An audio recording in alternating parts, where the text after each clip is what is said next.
supports resources and establishes programming for businesses, church settings, any entity to be able to connect you with mental health resources, providing you with mental health coaching, providing with parenting classes, a variety of resources.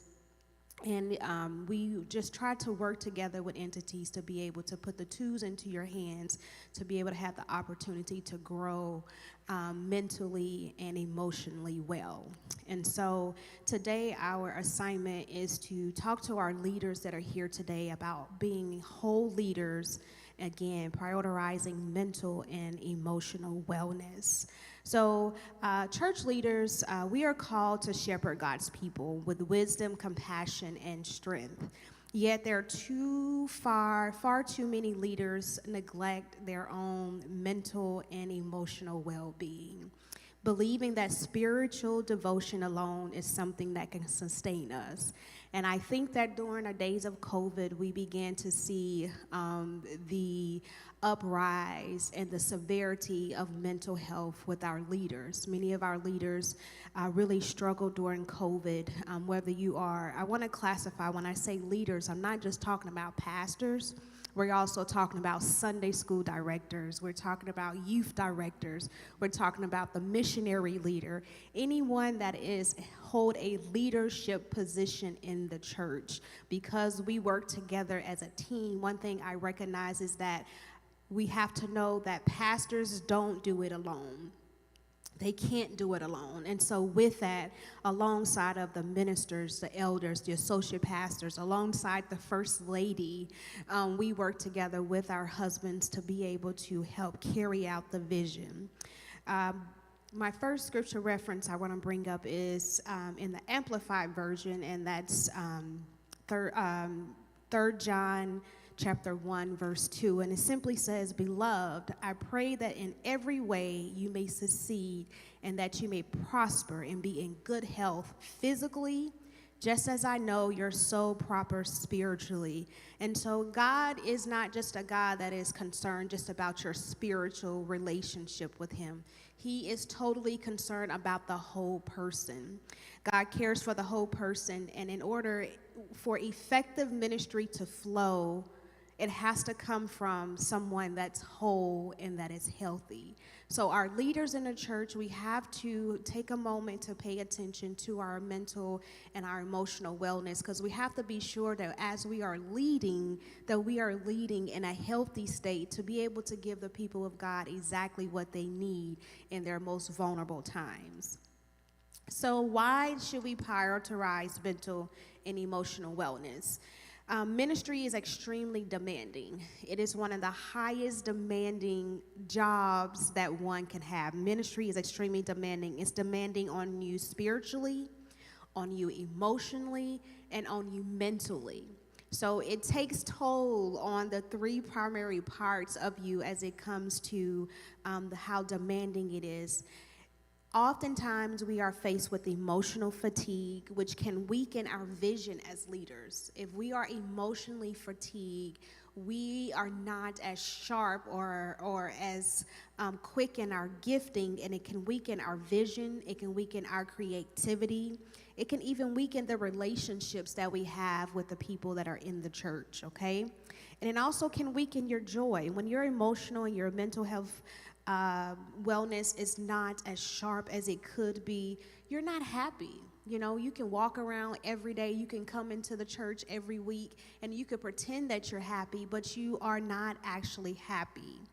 Healthy leaders build healthy churches. Again, when I say leaders, I'm not just speaking to those that are pastors. I'm speaking to every role that a leader plays in the church, even from the head deacon. If he is emotionally unstable and he's always disgruntled, he's always mad, and so he's walking around in the church with a spirit of anger, and he's pushing that broom and he's pushing that mop, and he's not well. You know, there are things that are going on with his mental state that he may need some attention to. So when I say leaders, we apply that to every person in the church that has a leadership role. The longevity of ministry depends on sustained inner strength. So those that are in leadership, if you take inventory of your church, and I'm not saying that you diagnose anyone, I often like to give clarity on that. Although I am a licensed social worker, I am not here to diagnose anyone with a mental health condition, right? Just to speak to some of the facts of it. But the longevity of ministry, how healthy your ministry is, it's reflected through the strength of the leaders that are in the church. And so as we talk, just kind of take inventory in your mind a little bit of the leaders in your church. Take inventory of what you see. Take inventory of what you feel. Take inventory of what you kind of know about the leaders in your church as we talk through this a little bit. So we are tasked with, of course, talking about prioritizing our mental and emotional wellness. And so why is it important? And so I'm going to give us some facts, and hopefully that would kind of put into context the importance of why we are having this conversation about mental wellness, emotional wellness. I was reading a study, and it said that 26% of U.S. Protestant pastors report that they are struggling with their mental wellness. 46% express depression in ministry, and catch this part, especially those that are serving in smaller congregations or who are dissatisfied with their work. And I kind of thought about that. I said, why does it matter the size of the church that you are in, that you are a leader in? Why does that matter? And so I thought through it as it relates to a smaller, I've had the opportunity to be member when I was in college, the church that I attended in college, it was a small, what I would call a small family storefront church. And so I grew up I'm from Nashville, out of Bishop Sherman Marriage Church, Greater Christ Temple. And so it was a larger congregation, and I went to college attending a smaller congregation. And so I had the experience to be, to kind of sit in the presence and be a part of two different size churches. And so I thought about this a little bit, and I wondered, I said, is it because of the additional stressors with a smaller congregation? The leaders are worrying about paying the bills. The leaders are worrying about, is it going to just be me and my family showing up for church this Sunday morning? The leaders, are we worried about the productivity of what we are giving out, being able to give out what our people, are we worried about why isn't our church growing? What are the things that leaders that are pastoring smaller congregations overly stressed about that puts them into a 40% expressing depression in ministry? And then it mentioned that 70% feel burned out or distressed monthly. So not yearly, not bi-weekly, monthly, we have about 70% of our faith leaders that are feeling burnt out. 55% report, and it's kind of the same, of emotional exhaustion. They are exhausted. So oftentimes what we don't realize is that our leaders sometimes are ministering to us, or they're serving in whatever capacity that they're serving in, but they are dealing with some real stuff in their life. And in order to be able to try to effectively lead, they're having to put some of that stuff on the back burner when they come into the house of God to be able to serve the people of God. The study also showed that 38% have seriously considered leaving full-time ministry in a year's time. So at some point, if you think about the leaders in your church, your pastor, your associate pastor, your assistant pastor, the ministry, even ministry of music. Ministry of music is vital in our churches, and they have a huge role every single week to make sure that they are producing the right setting, the right environment for you to get what you need. Because if you're not happy with the music, guess what you're going to end up doing? We sit and we just look. And so mental health is definitely a conversation that I am glad that our council, that our local churches, I'm hearing more and more of, are diving into this conversation to help meet the whole person, because we're not just spiritual beings. We are a whole person, mind, body, spirit, and soul. As I further read through the research, it also said that 1 in 5 pastors have seriously considered or had suicidal thoughts, exceptionally during the COVID era. So if we were in a room of pastors and we counted off 1, 2, 3, 4, 5, think about how many pastors we have in our council. And if we were to count off 1, 2, 3, 4, 5, how high that number would be of leaders, pastors leading us that have had at some point a thought of suicidal thoughts. We heard it really, really vividly during COVID about how many pastors that just quit and gave up. How many leaders just quit and gave up? How many leaders that succumbed to the thoughts of depression and suicidal ideation? We heard about it.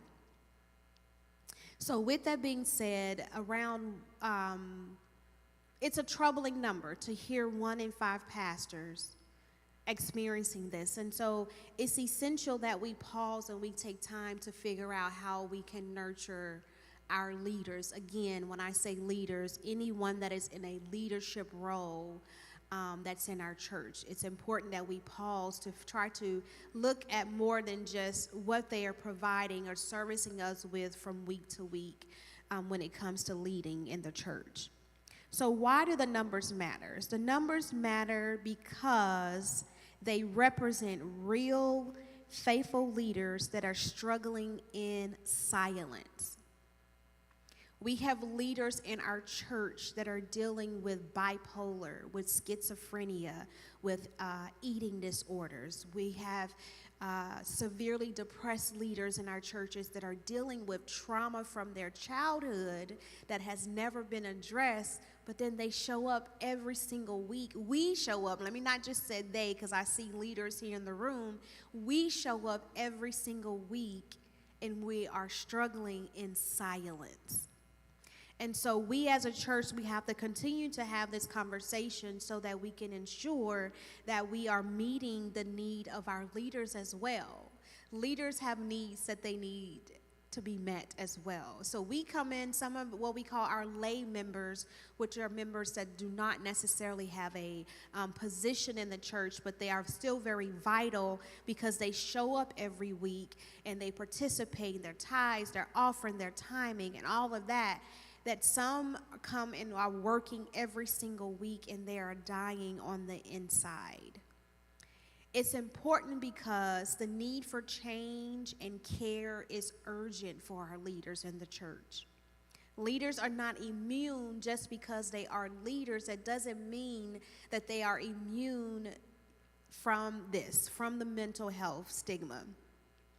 These rates show how church leaders are deeply vulnerable to mental strain, as I said before, emotional exhaustion and discouragement. Sometimes we have leaders that are leading us in our churches and they are discouraged. They are so discouraged for multiple reasons, things that happen behind the scenes that our lay members or those that are not on the board, the executive board of the church, or those that do not hold particular positions, that don't have the information of what's going on, from the bills to the function of the church, all those different things. Because you are not in that particular role, you may not feel the weight. Ministries face risk. And part of that risk is the overwhelming task that leaders have. When spiritual caregivers are hurting, the whole congregation is suffering.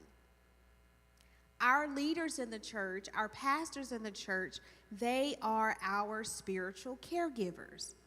So think about if you are as a child, or we send our kids to school every single day, or if you are someone that needs a medical caregiver. If your caregiver is unhealthy, how are they able to provide the care to you that you actually need? So when our spiritual caregivers are hurting, the whole congregation suffers because it begins to bleed into us through their messages. I don't know if you've never heard a preacher preach an angry message before, But you sitting there, you're like, ooh, what's wrong with him today? What he mad about? What happened before he came to church? Or what happened before she came to church? You have a youth leader that's bitter and disgruntled, that is dealing with some stuff at her own house, and she doesn't know how to channel these feelings or emotions. You have an assistant pastor that's causing havoc throughout your ministry with, what's the word I'm looking for? What appears that he's competing against the pastor. What is he dealing with? What image, what is he struggling with? So and I can't say it enough, but when our spiritual caregivers are hurting, the whole congregation begins to suffer. So people of God, it is urgent. It is urgent that we continue with this conversation of mental health.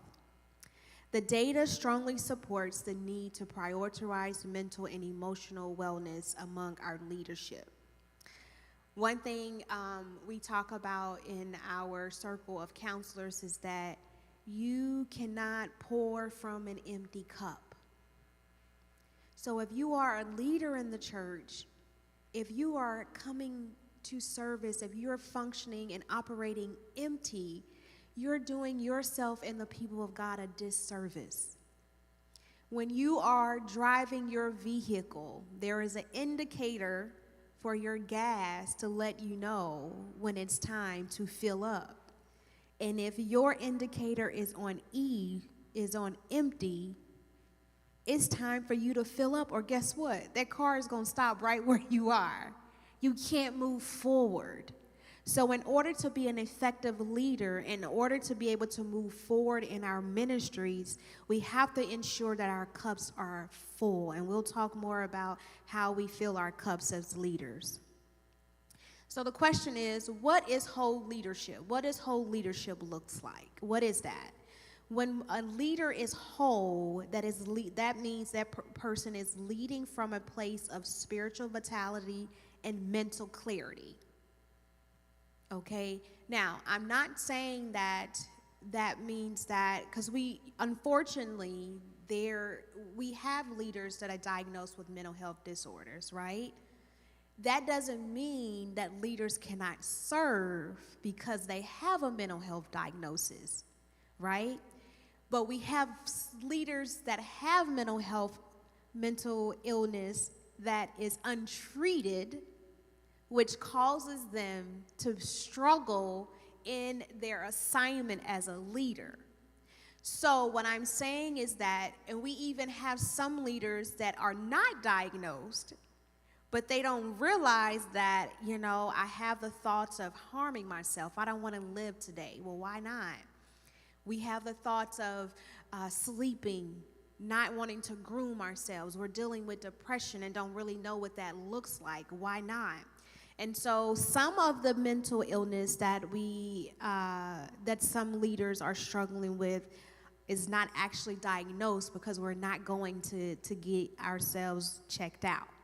So just as we take care of our spiritual body by attending worship, participating in church, and all those things, just as we take care of our physical body when we have a physical ailment, if you are sick, you're going to go to the doctor, right? You're going to go get an eval. You're going to go and get some medicine.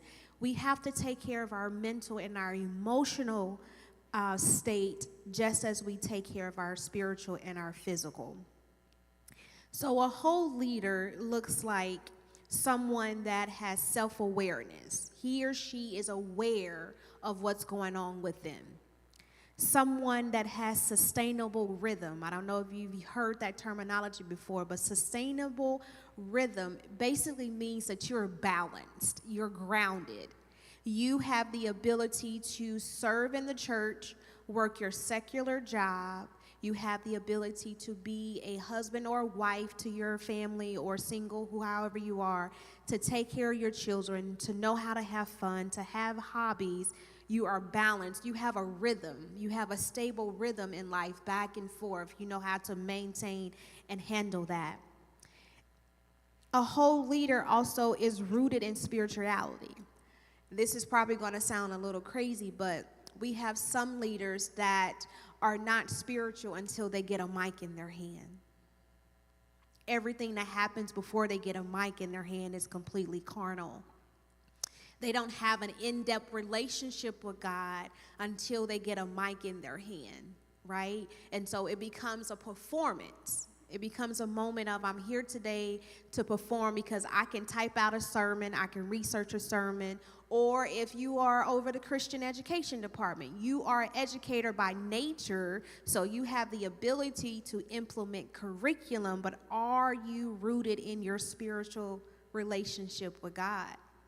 Okay, so a whole leader has self-awareness, they have sustainable rhythm, emotional maturity, and spiritually rooted. So let's bring the Bible in for just a second. Bring some examples of those that struggle with their mental health. Now, although the language of the words mental health is not in the Word of God, there are examples, as we know, throughout the entire Word of God that shows where people were struggling with their emotions. Elijah was one of them. He was exhausted and he was discouraged. But then in 1 Kings chapter 19, God provided rest, food to him. He was exhausted and disheartened. He traveled to Mount Sinai, where he expressed that he was discouraged to God. He expressed his discouragement to God and feeling like he was the only prophet left. So what I hear when I read through 1 Kings chapter 19 is that he was overworked. Elijah was burnt out. He was tired. He said, I am running this show by myself. These people not coming like they supposed to come. The deacons are not coming. The ushers are not coming. The custodian, all the people that are to help the church run, I am doing this alone. He even became so discouraged that he asked God to take his life. He became suicidal. He said, Lord, I just want to die. I don't even want to be here anymore because of all of the pressures of leading. Elijah said, I just want, and it's very similar to the request from Moses at one point, okay? Jesus himself took a moment to withdraw to a quiet place for prayer and renewal. Jesus became fatigued. He became overwhelmed. His heart became grieved throughout his lifespan. And he realized in Luke 5:16, Luke chapter 5, that he needed to rest. He needed a moment to still away, and we'll talk about how whole leaders can fill their cup, and that's one of the ways of which, as a leader, you can fill your cup by knowing when to take a break, by knowing when to rest. And then we have Paul in 2 Corinthians chapter 12. He acknowledged openly that he was weak. He was tired, rather. He was fatigued. But in his tiredness, he grew strength from God. So our leaders have to be able to recognize what they need in their moments of feeling vulnerable and where they can get their strength from. Amen. So let's talk about the challenges to lead in wellness. The challenges for a leader to be able to lead. Again, it can be any leadership role that you have in the church, not just pertaining to pastors. But there are some myths out there as it relates to leaders. And one of the greatest myths is that the myth of the strong leader. You have to present strong always. You can never be seen vulnerable. You can never be seen broken. You can never be seen, leaders oftentimes don't have the opportunity, well, some take it, but a lot of times because we're working, don't have the opportunity even in worship to be vulnerable in worship, right? Because we're I don't want to say performing, but we're serving constantly. So even in worship, we don't have that opportunity to be able to. So there's a myth that leaders have to be strong. Isolation is a big one as well. Few leaders find safe places to be able to process their emotions. The fear of being vulnerable. Because of the myth that all leaders have to be strong, it causes the leader to go into a place of isolation, because the fear is that if I show I don't like the word weakness, but if I show what I am struggling with today, you may not trust me to be your leader. If I tell you that I am struggling with suicidal thoughts, you may not trust me to be your leader. If I tell you that I am hearing voices and I have moments of psychosis and all these different things, you may not trust me to be your leader. And there's a stigma that seeking help is seen as weakness or lack of faith.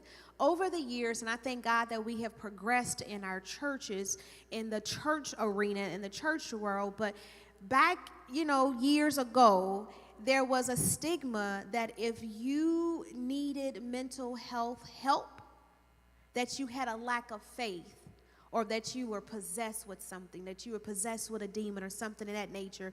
We did not understand or have the knowledge at the time to understand the importance of the stability of one's emotional mindset, and that it does not challenge your faith.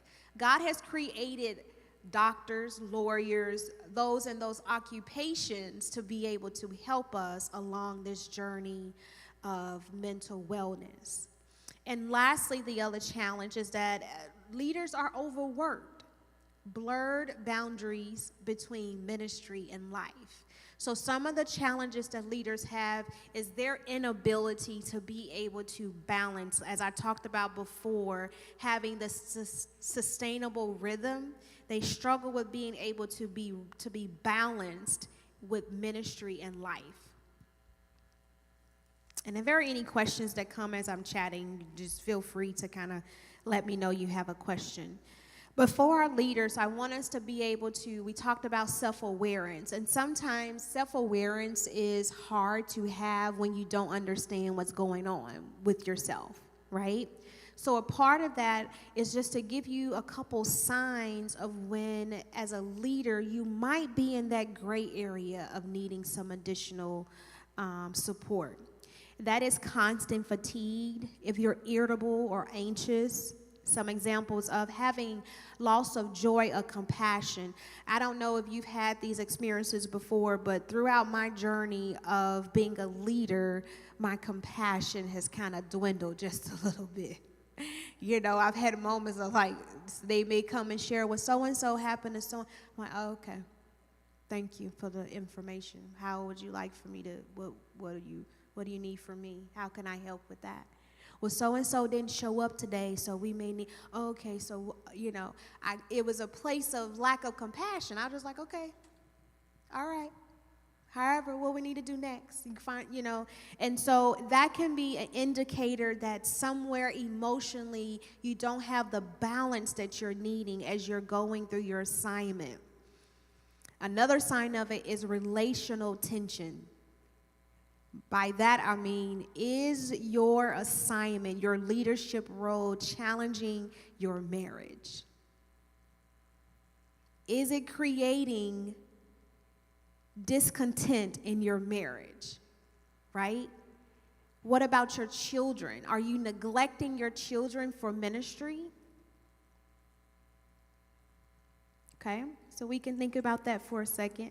Oftentimes, having the opportunity to walk alongside my husband in ministry, we have beautiful children, and they have always had busy schedules, especially our oldest two. And the expectation is that the pastor is present in everything that you have going on, right? But then when we decide to take a moment to invest into our families, we get that negative mindset or the negative feedback from the members to say, well, they're not present enough. The leader is not there. And not being mindful that leaders have to have sustainable rhythm in order to be able to pour into the people of God every week. Another indication is difficulty focusing or making decisions. You all over the place. You're a leader, but you are all over the place. You got a whole lot going on in and you have no idea of being able to connect the dots from A to E. You don't know what's happening in between. You're already at Z. And this was another one that I think a lot of us may have experienced during COVID as leaders, spiritual dryness or decreased spiritual passion. Because so many of us were we are relational people. By that I mean we need contact, we need to see, we need to feel, we need to be present. COVID, having to be absent of the presence of corporate worship, it dimmed some of our light. No, I'm sorry, not light. It dimmed some of our passion for ministry. We became occupied with other things, okay? And so all of this also indicates, my husband uses two phrases that I love to hear sometime, but he describes us leaders sometimes as wounded worshipers. We are wounded worshipers because of our past traumas, and that's a whole nother conversation with itself. We have some leaders that have some unaddressed traumas, and you are not your complete self as a leader because you have not addressed some of the past traumas, right? And he also uses a terminology that we are leading while bleeding. We are wounded worshipers. My husband says that we are wounded worshipers leading while bleeding. He said that one time. I said, ooh, that's good, Pastor. That's real good. So when we become whole as a leader, we are able to acknowledge when we are bleeding out on the people of God. Okay? And what we need to do to take care of that wound so we're not bleeding out on the people of God. I'm preaching, I'm leading, I'm teaching, I'm serving the people, and the people are being blessed, but I am dying emotionally on the inside. I don't like myself. I don't like the way that I look. I'm not happy with who I am. And we try to mask these insecurities with being busy as a leader in the church. Okay? All right. Yes.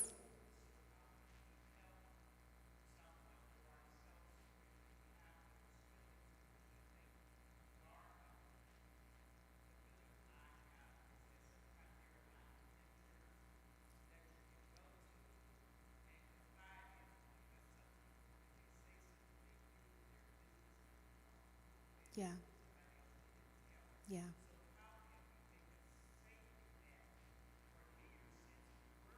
Yeah.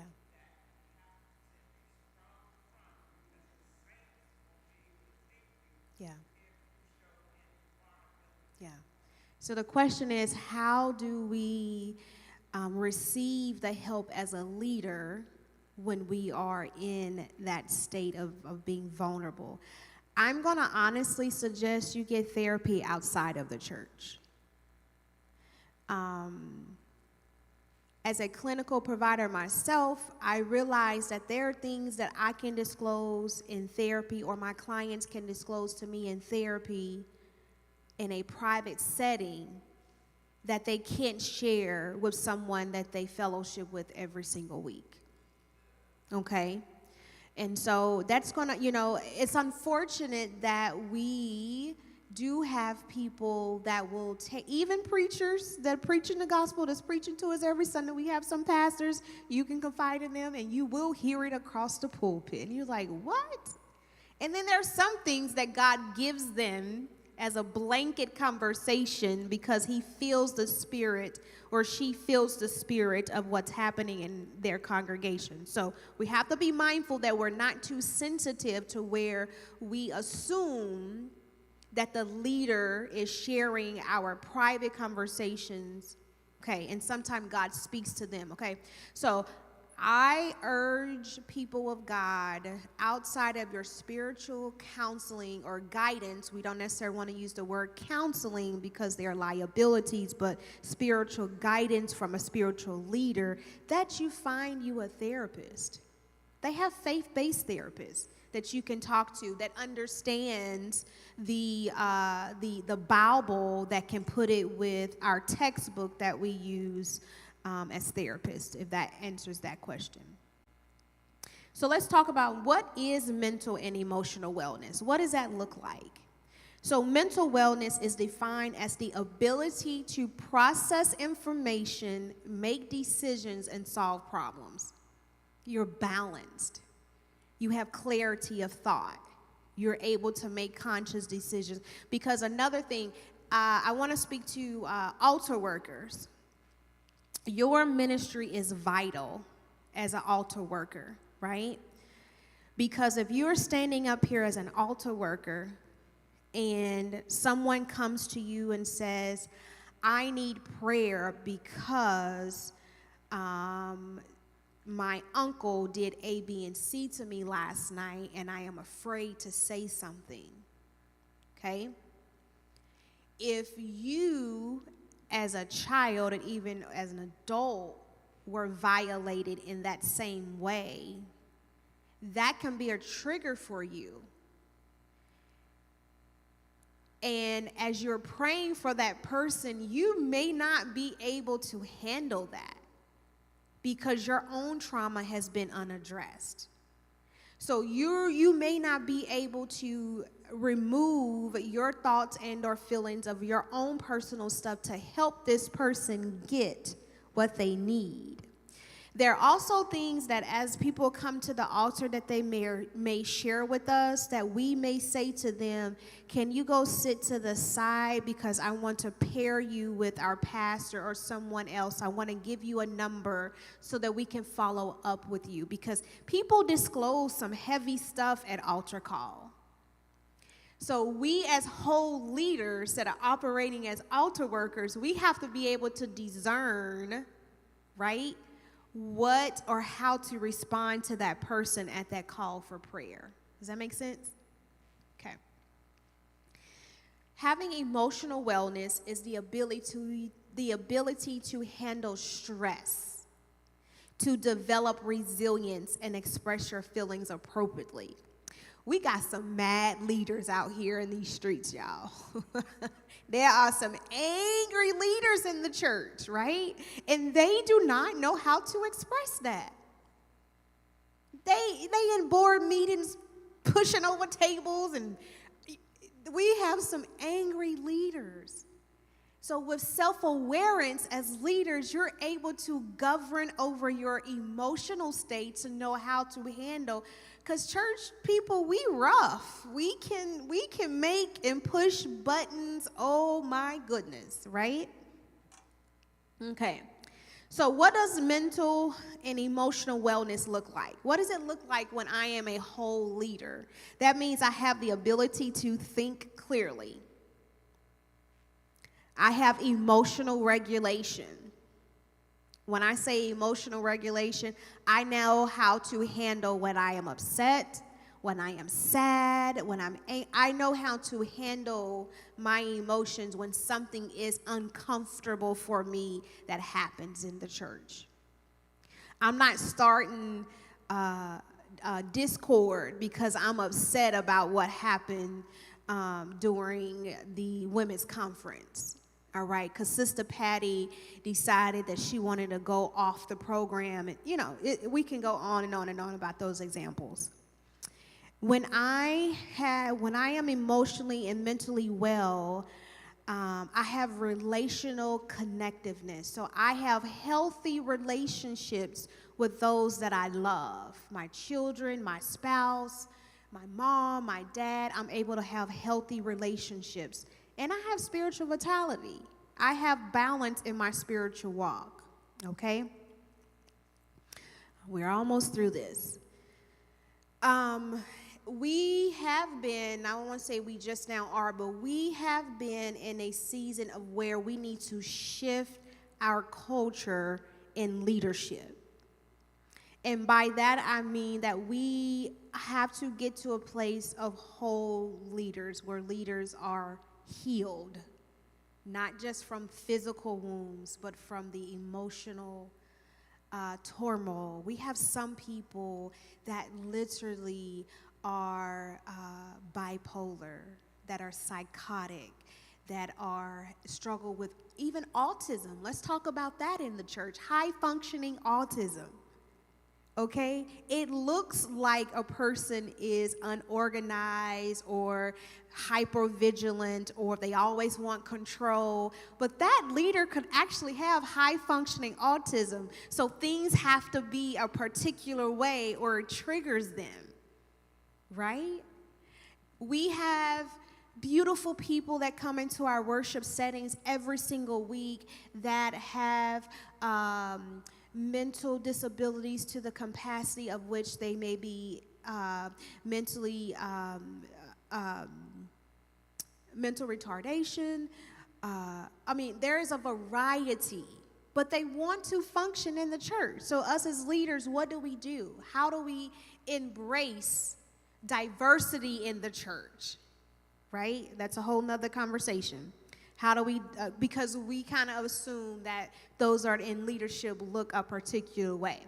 So in order to shift the culture for our leaders have to kind of take, with self-awareness, they have to take time to do a few things. Very simple, but very hard. Get some rest. Get some rest. Take a vacation. Stop feeling like you have to be busy all the time with something in the church. You don't have to be. The Lord rested on, he took a rest. You have to have personality outside of the church so you can have other things to identify with. One thing COVID did, it helped people to see, really, who am I? What do I really like to do? What really makes me happy? It began to allow us to explore. For some, it was such a darkness for them because some of our leaders, all they know is church. Some of our pastors, all they know is to be at the church Sunday to Sunday for hours, sometimes doing nothing. They just in the building, right? Rest. Rest is an act of trust. For example, when I've had a long day and I tell my husband, babe, I need to just rest, right? We have 2 smaller kids. I am telling him that I trust that while I am taking a nap, that he's going to handle what's happening in the house, or vice versa. D, I'm going to take a break, I'm going to take a nap or whatever. He is saying to me that I am going to trust that you can handle things while I am resting. Pastors and leaders, it's okay to take a break, to trust your leaders that you have in place to continue. And that's why we have to train. That's why we have to model. We have to do all these things so that we can be able to feel comfortable with trusting people when we take a rest. The other thing that we do, we seek wise counsel. That is beyond just your spiritual leaders, but therapists, life coaches, someone that's outside of our everyday agenda. We cultivate emotional awareness. So we are able to name our feelings and be honest. We have a process of where we actually trust people. It's hard to trust people. That is probably a big vulnerability for a lot of leaders, being able to just trust. Because we have trusted and our trust has been broken. So we have to ask God to heal us and make us emotionally well enough to where, even if it's just one person, if you just got that one person, okay? Building supportive relationships, what does that look like? What does it look like to have a supportive relationship? Know what you need from your friend group as a leader. Your prayer partner may not actually be the person that you hang out with every other weekend. That's a different assignment, right? So you can't necessarily depend on your prayer partner to be everything you need in a friendship. That is exhausting, okay? Feed your soul. Study God's word beyond your role as a leader. Have a personal relationship with him. Have your own personal, I talk through with praise and worship leaders, and I often ask, so outside of choir rehearsal, what do you do to get in tune and worship God? What do you do? What does that look like for you? What do you listen to? Do you go and watch other churches and what their praise and worship team looks like? Are you researching music? What do you do to impart into your ministry? I think of it like this. In our secular job as a licensed master social worker, every 2 years I have to have 30 hours of additional training in multiple areas, suicide being one, diversity, culture being another. I have to have trainings that I attend to get additional certifications, and I have to work at it. So we as leaders, what are we doing to cultivate and to pour into our gift and into our souls from Sunday to Sunday? Okay, so we're beginning to wrap up here. What are the benefits of having a whole leader? What are some of the benefits? And the first thing I can think of, if my leader is whole, my leader is happy, right? My leader is at peace. He or she is peaceful. I have younger children, so I need our youth director to be okay. I need to be able to trust that my youth director is okay enough to leave my children in their hands, right?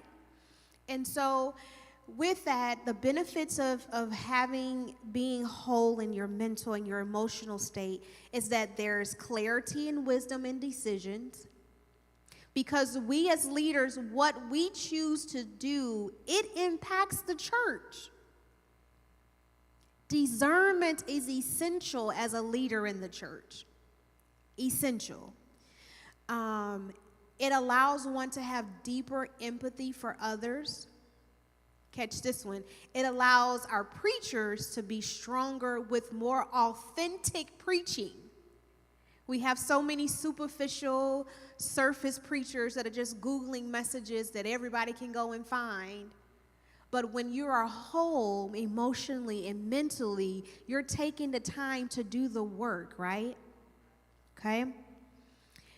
It's modeling health for the congregation. Your leaders are modeling what it is, what it looks like and feel like to be healthy. It increases your relationship capacity in your home with your members. It provides healthier leadership teams as a whole, as a front.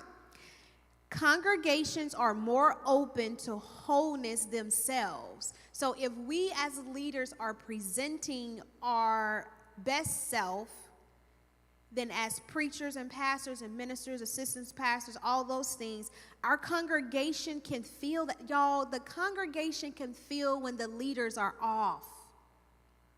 We may not say it, but we go home and we talk about that Sunday at the dinner table.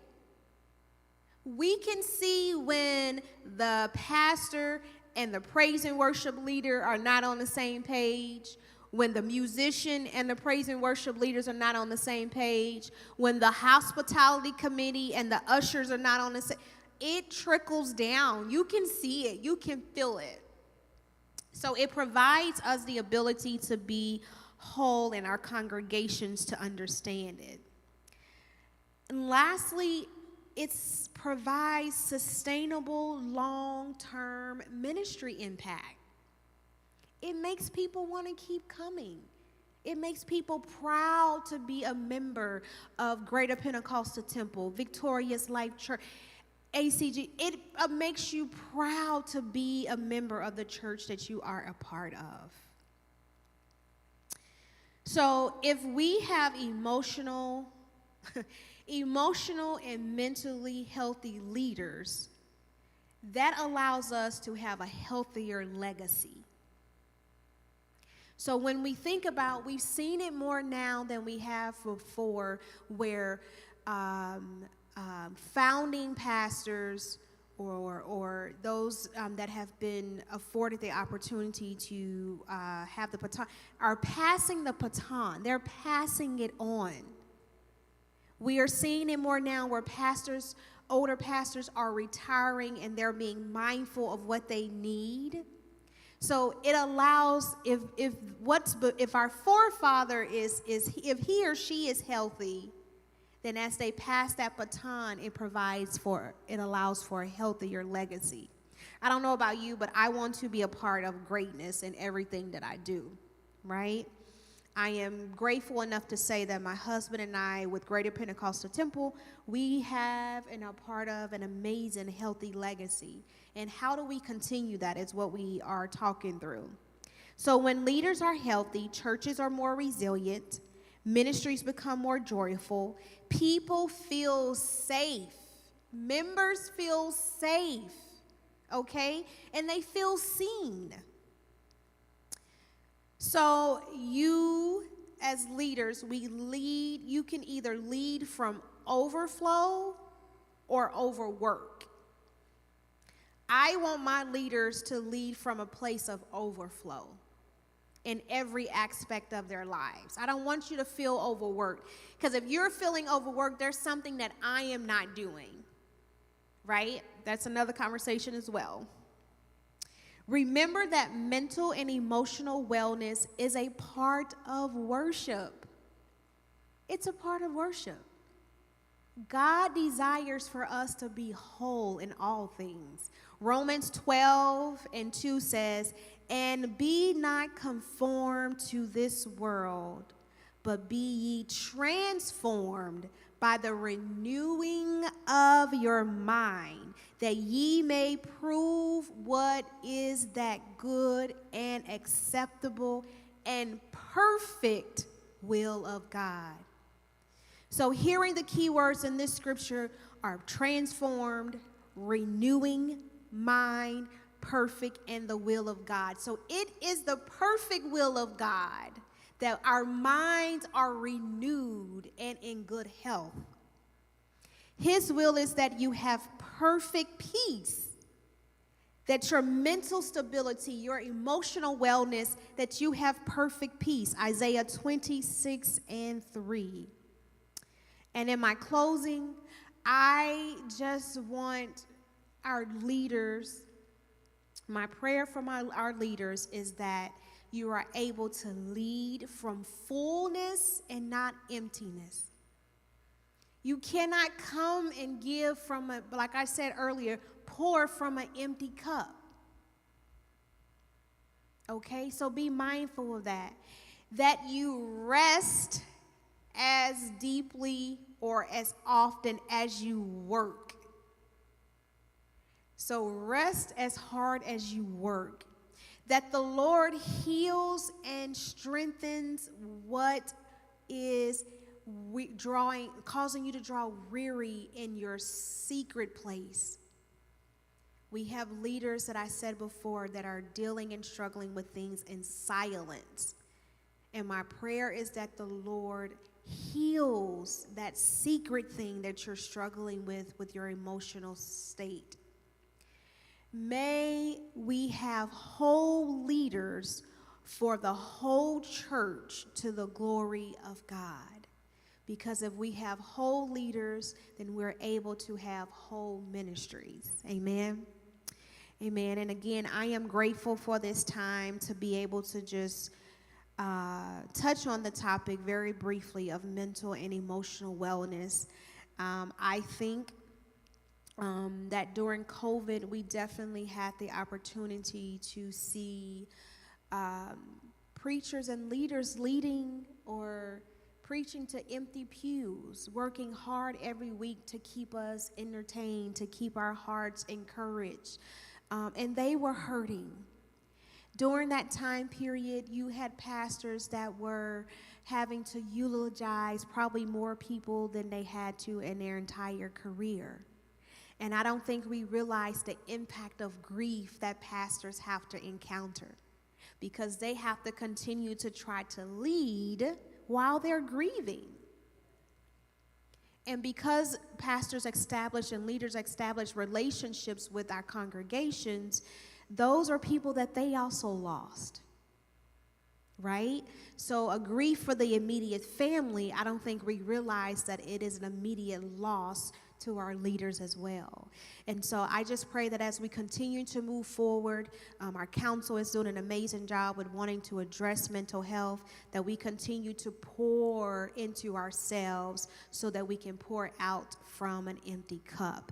And so again, I'm grateful for the opportunity from our Bishop Talbert, from our HACC staff. I'm grateful for my husband that allows us to have the opportunity to be able to speak, and just for the support of the council and how we continue to have these informational sessions. At this point, I have presented all that I have. If there are any questions, we can take those, and then we can go ahead and wrap up. Yes, ma'am.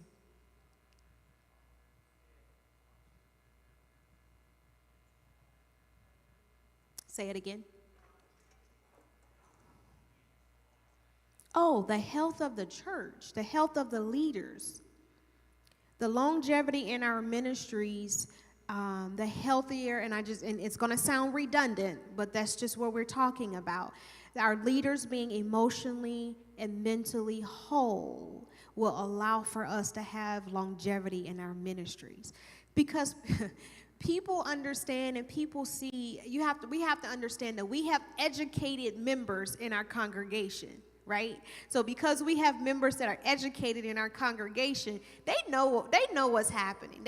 Some of them are doctors, some of them are lawyers, some of them are therapists. They're able to see past just the exterior.